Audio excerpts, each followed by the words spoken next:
Maqaa Abbaa, kan Ilmaa, kan Hafuura Qulqulluu Waaqa tokkoon ni amanna. Amiin. Kabajamootaa fi jaalatamootaa maatiiwwan Waaqayyoo, Waaqayyoon kan jaalattan, Waaqayyo isiniin kan jaalatu, hordoftoonni chaanaalii keenyaa Waadaa Fannoo Miidiyaa, biyya keenya Itoophiyaa, biyya keenya alammoo kutaa biyyoota garaagaraatti argamtan akkam jirtu, akkam yoo nageessanii, Gooftaan keenya arjummaa isaatiin, jaalala isaatiin guyyaa har'aan kan nu ga'e galanni ulfinni teessoo isaa Aariyaam irratti isaaf haa ta'u. Egaa hordoftoonni chaanaalii keenyaa yeroo baay'ee waa'ee lola hafuura hamaa yeroo hedduudha kutaa hedduutiin walittiin barachaa turuun keenya ni yaadatama. Amma immoo bifa haaraatiin yaada gaaffii isin nu kaastan irraa kaanee barnoota haaraa isinii qabadhee dhufeera. Hundumti keessan chaanaalii kana sabiskiraayibii, sheerii, laayikii gochuudhaan walii dabarsuudhaan obboloonni keessan, hiriyoonni keessan, maatiin keessan, firoonni keessan, kiristaanonni hundumtuyyuu akka ittiin fayyan akka nu gargaartan maqaa Waaqayyootiin isin beeksisaa. Egaa yeroo har'aa kana guyyaa har'aa kana immoo namoonni haaromsa matatiin rakkattan yeroo baay'ee namoonni hafuura hamaa namatti hojjechiisu, namatti ergu, dabtaroonni, xonqaayoonni, mortoonni, morchiisonni, hafuurri sheekii, hafuurri seexanaa garaagaraa harka mortootaatiin, xonqaayotaatiin, dabtarootaatiin namatti ergama. Yeroo ergamus deemii ajjeesi, deemii waraani, jireenya isaa balleessi, eebba dhowwi, qabeenya isaa barakaa dhowwi jechuudhaan kallattii garaagaraatiin akka duunu, akka cabnu, akka dhibamnu, jireenyi keenya akka nuti rakkoo keessa gallu, akka dhiphina keessa gallu gochuudhaan dabtaroonni garaagaraa yeroo baay'ee nurratti hojjetu, nurratti ergu. Maqaa cuuphaatiin, maqaa kiristinnaatiin, maqaa haadhaatiin, maqaa abbaatiin kallattii garaagaraatiin hojjetanii nurratti ergu jecha hafuura garaagaraa.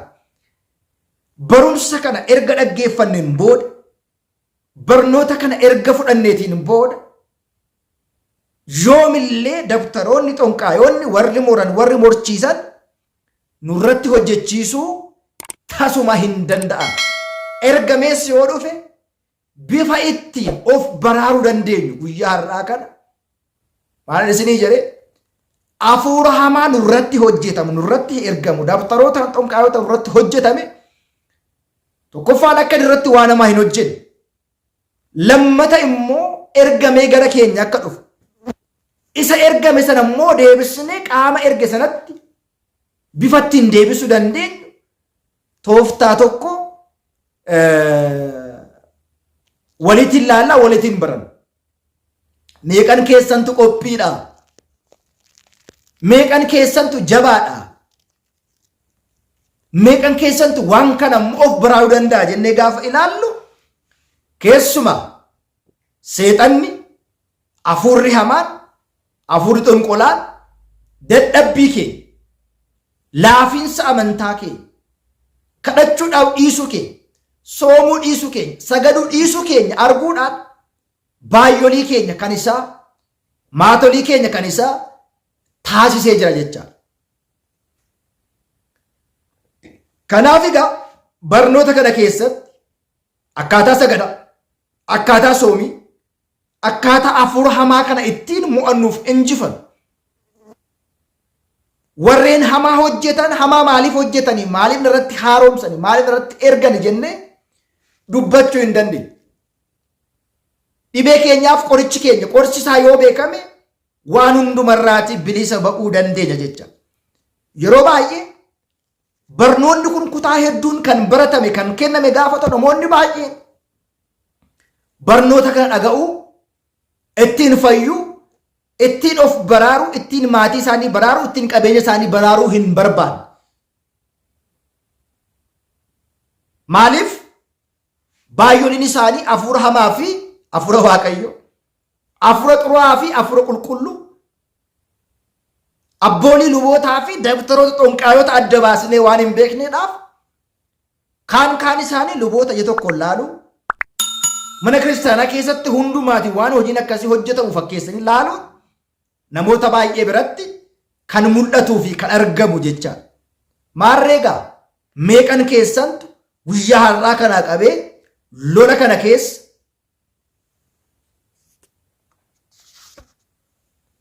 galuu danda'a jennee gaafa ilaallu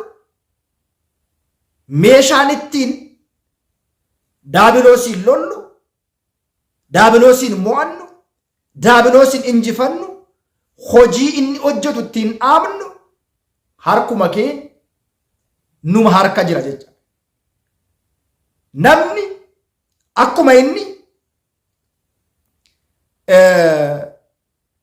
foonsaa ittiin eeguudhaaf inni kaan dallaa gaarii ijaaraa, dallaa ijaare irratti shiboo godha, meeshaa lolaa qabata, ulee qabata, waan garaa garaa meeshaa sagalee qabu sagalee hin qabnes qabatee namni ittiin of eeguu danda'a.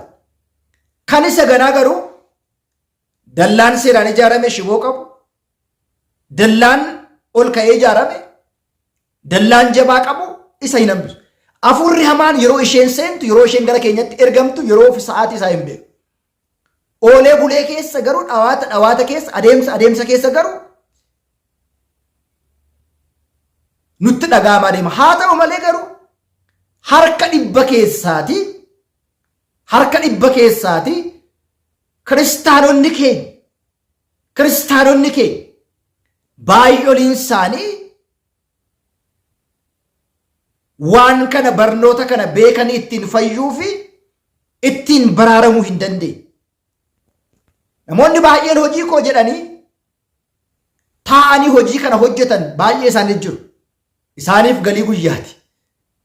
Jireenya namaa balleessaa, jireenya isaanii fooyyeffachaa, toshachaa, hojii hojjetan kanaatiin isaan fayyadamaa, mana namaa diigaa, mana isaanii ijaaraa, eebba namaa balleessanii eebba isaanii tolchachaa, ofii fayyaa ta'anii jireenya namaa balleessaa yeroo baay'ee deemu. Kana hundumaagaa yoo gamnoomne, yoo irratti dammaqne malee ciruma jireenyi isaanii, fayyaan isaanii, qabeenyi isaanii, eebbi isaanii, nagaan isaanii kan bade namoota baay'ee jira jechuudha. Kanaaf egaa rakkoo kanaan warri dhiphachaa jirru, rakkoo kanaan warri qoramaa jiru maal haa goonu? Akkamitti mo'achuu dandeenya? Akkamitti injifachuu dandeenya? Akkamitti ofirraa immoo ciruma isaa haaromsa isaanii, ergaa isaanii kan dhaabuu dandeenyaadha. Barnoonni keenya har'aa kun kutaa tokkoffaa keessatti. Inni biraan namni tokko immoo dursee hafuurri kun qaama isaa keessa jiraachuusa, qaama isaa keessatti argamuusa dursee yoo beeke malee, dursee yoo bare malee, namni tokko mana yaala dhaqee ani fayyaadha, ani dhibamaa miti jedhee gaafa dubbatu fayyaa ta'uu isaatiif ragaa akkamiin dhiyeessa? Laaboraatooriin gaafa laalame qofaadha. Kunis immoo akka ija hafuuraatti ijji kun, adeemsi kun, hojiin kun kan mataa isaa ta'e, waan qabuuf tooftaa mataa isaa ta'e kan abbooliin keenya barsiisan waan jirudha. Barumsa abboolii keenya irra dhaabannee hafuura kana qolachuu, ofirraa hambisuu, deebisuu, isa nutti ergame sana immoo deebisnee qaamichaaf kennu asirratti waliitiin baranna. Kan ammoo isin qophii taatanii yerootti kennitanii barachuudhaaf fedha yoo hin qabaan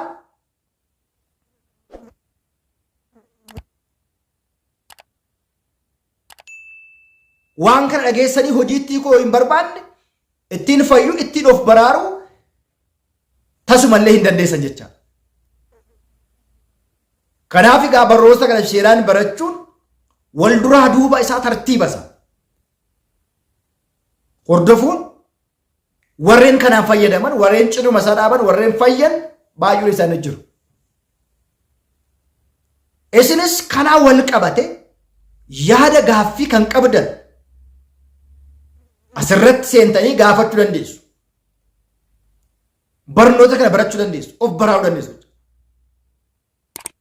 Kanaaf mee kutaa jalqabaa irratti hafuura matatii ofirraa dhaabuu qofa otoo hin ta'in tasuma akka irratti hin hojjetamne, akka inni irratti hin hojjenne gochuun danda'ameera. Isa jedhudha kaayyoo fi karoorri keenya guyyaa har'aa. hunda dursa kanaaf qophii gaafataanu qophii kana gaafa eegallu maaltu nu barbaachisaa inni jalqabaa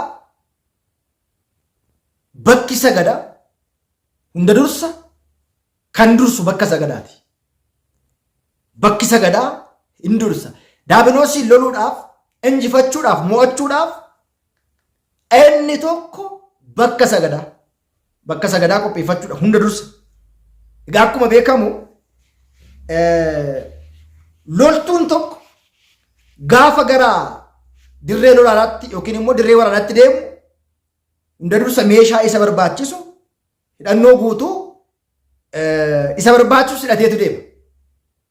San biratti mishigi yookiin immoo bakka keessa taa'ee lolu sana maal qopheeffata? Boolla qota. Boolla kan ittiin qotu akaafaa kanneen akka sharaawwan garaagaraa qabatee deema. Kanneen akka billaa garaagaraa meeshaa biratti. Sanaan booda erga haala mijeeffate erga qophaa'eetu qophiisaa meeshaa isaa nyaachifate taa'ee eega jecha. Keenyas jireenya akkasi. Kanaaf maal haa goonu? Akkamitti of haa baraaru? Akkamitti of haa fayyisu? Yoo maal goone ofirraatii qolachuu dandeenya kan jedhu har'a qolannaa afur hamaa kan afur matatiiti kan waliin ilaalaa jirru waan ta'eedhaaf meeqan keessantu qophaa'a itti fufuu hin qabnu. Mee barnoota kanarratti yaada keessan gaaffii as jalatti nu barreessaati. Dhuguma sirruma seeraan barachuu qaba tartiibaatiin waa'ee barnoota akkasii gadi fageenyaan keessa seenne diippilii kan jedhu sana jechaadha barachuu qabnaa kan jettan mallattoon agarsiisuu dandeessu yaada keessan qoodaati lafa naa ka'a. Kutaa lammaffaatiin meeshaawwan barbaadaman meeshaawwan lolaa sana kam akka ta'e kutaa lammaffaatti walitti ilaalla. Har'aaf sammuu keessan keessa buluu kan qabu meeshaa lolaa daabiloos akka nurratti hin moone akka hin injifanne jireenya keenya akka hin balleessin akka nu hin kuffisin akka nu hin cabsin akka nu hin balleessin eebba akka nu hin dhowwine fayyaa akka nu hin dhowwine akka nu hin jeeqne tasgabbii akka nu hin dhowwineedhaaf karaa ittiin qolachuu qofa otoo hin ta'in karaa isaa akka ittiin hambisnuu fi qaama ergetti karaa ittiin erginu walitti ilaalaa jirra. Kutaa lammaffaatii waliin ilaalla. Waan dhaggeeffataniif galatooma. Sabiskiraayibii sheer godha. Hordoffiin keessan ilaalameetu barnoonni kun itti fufuu danda'a. Amma dhumaatti waliin deemuu dandeenya. Waaqayyo hunda keenya duukaa haa ta'u. Waan dhaggeeffataniif galatooma.